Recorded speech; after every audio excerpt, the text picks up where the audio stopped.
Hey Powerhouses, I am so excited to share with you the best thing I have ever eaten. So let's get started.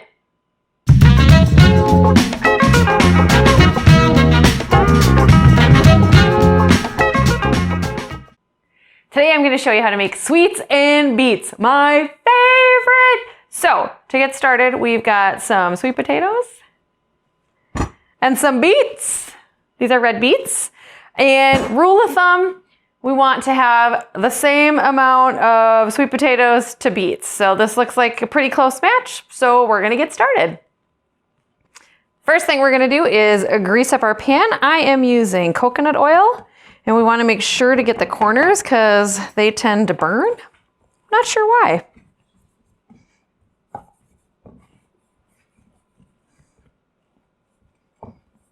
You might be asking yourself, Marissa, coconut oil? That's too fatty. This is actually a good fat. So that is why we're using it to oil our pan. You could also use butter or olive oil, but I like how coconut oil works.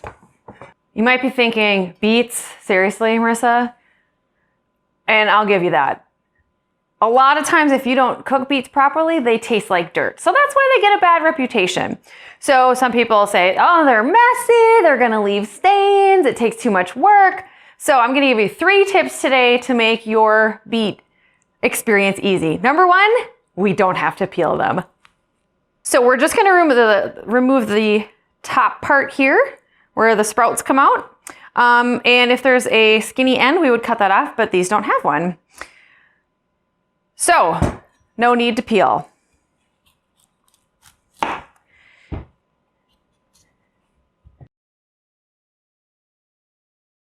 So the main thing when we're making sweets and beets is we want our beets and our sweets to be the same thickness. So I'm gonna do the 1 centimeter cubes. My husband likes to cut them in thin slices like chips. I don't have the patience for that. So here we go. We have thoroughly washed our beets because sometimes they can be coated with sand. So make sure that you have washed them completely because it's not fun to chew sand. Blah. Oh no. Ah, the perfectionist in me. Getting tested. Won't do it all. We'll have to get a refuse container. The anal retentive chef. Mm-hmm. I was telling Here's one that's not the same size. I was telling Michelle about that as she folded up her refuse, and I was like, I do the same thing. Have you seen the anal retentive chef? He never gets anything done. All right, we'll just throw this away and start. We've got to bag it. We've got to fold the tin foil over it. Put it in the paper bag and staple it. Place in its own plastic bag. And take it out to the trash. Well, he doesn't want the garbage to be touching the other pieces of garbage. I know. That won't do it all. Get so excited about the anal retentive chef. I stopped being anal retentive.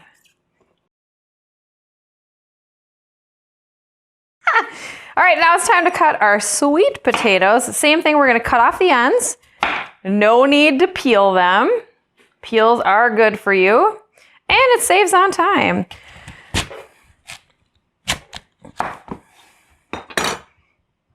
Oh look, my hands have turned red. I'm gonna quick wash that off.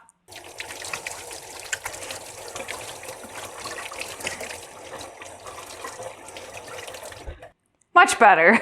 But let's be honest. I would take pink stained hands just so I could eat sweets and beets. I like your form though. Uniformity is key.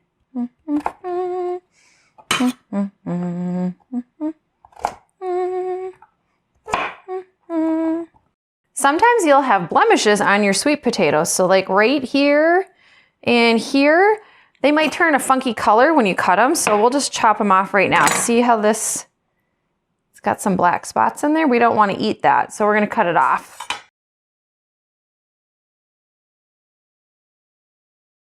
I like to cut mine in half first, and depending on how thick they are, I might have to cut it even smaller so that it'll lay flat when I'm doing my cutting up. Oh dear. I went too fast.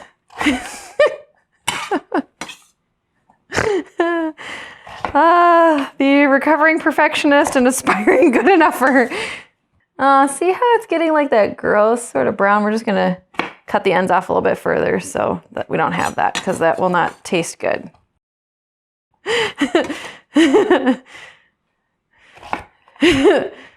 All right, so as you can see, we've got equal parts sweet potatoes and beets.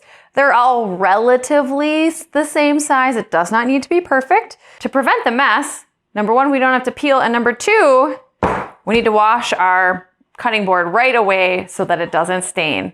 Now that we've chopped up our sweets and beets, we need to add our other ingredients to make it tasty. So here we go. We're gonna drizzle on the olive oil first. Again, this is a healthy fat that will actually help you burn fat and is good for your brain, so we do not use it sparingly.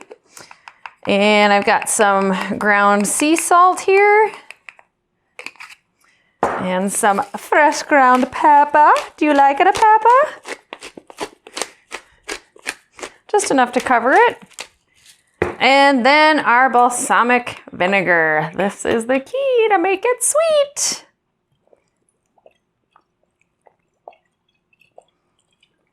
If you're looking for measurements on those, I don't have it. So you're gonna go to taste, and then we're gonna mix it all together. And you will probably need to add more as it's cooking. But we wanna make sure we get everything coated so that it doesn't dry out in the oven. And we are gonna bake this at 425, and the amount of time will vary depending on how full the pan is. And this pan is pretty full, so it's probably gonna take longer, probably closer to 90 minutes than 45. If we wanted to expedite our cooking length of time, I would take another pan this size or like a smaller one and shift half of it in there. So halfway full will take about 45 minutes. But we're gonna go with this today. I'm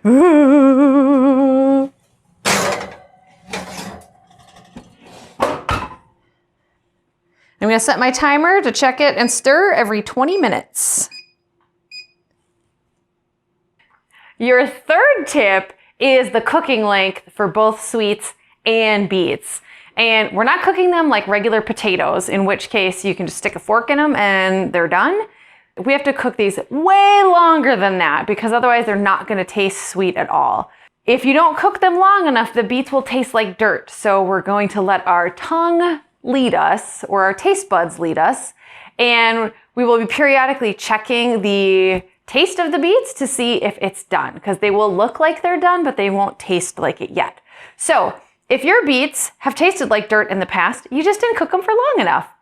And we want our beets and our sweet potatoes to caramelize. So they'll start to get a little brown, maybe a little bit of black on the beets. That means that the sugars inside are caramelizing, and that makes it taste so delicious. It's been 45 minutes and it smells amazing. So let's check it out and see where we're at. I've already stirred it once, so it's starting to brown up. They've shrunk quite a bit. We want to keep stirring, keep things from drying out. And they might need to add a little bit more oil. We'll see what happens after the stirring. I think it's okay. Now we're going to do the test.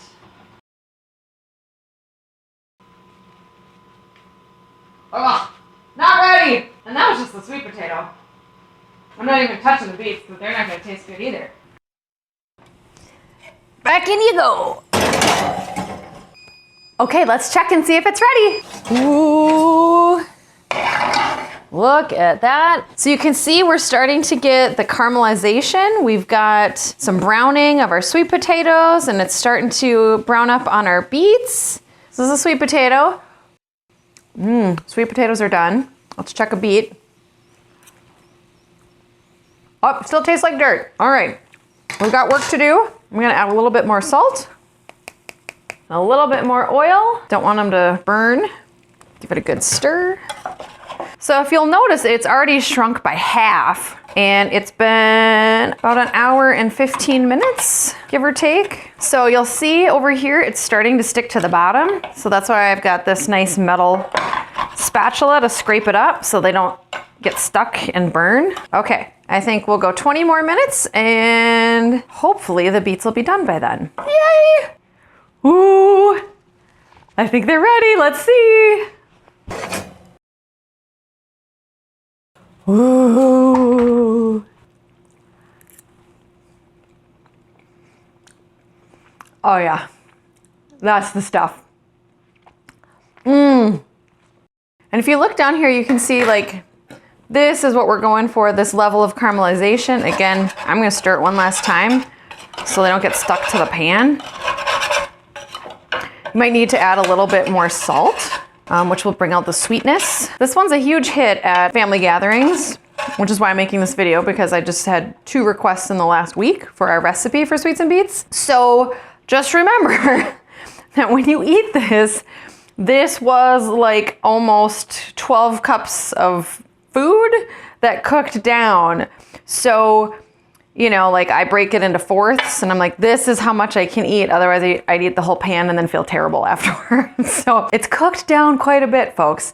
My new favorite thing to do is to take a serving of my sweets and beets and mix it in a bowl with a serving of quinoa and add a little bit more olive oil and salt and have that be a 1 bowl meal. So feel free to try that out. You can also add carrots to this. I didn't do that today just because I want to make it easier, and it's not as fun to say sweets and beets and carrots. I hope that you'll give it a try now, because I promise you it is the best. So I'm Coach Marisa Reyes at The Power Within.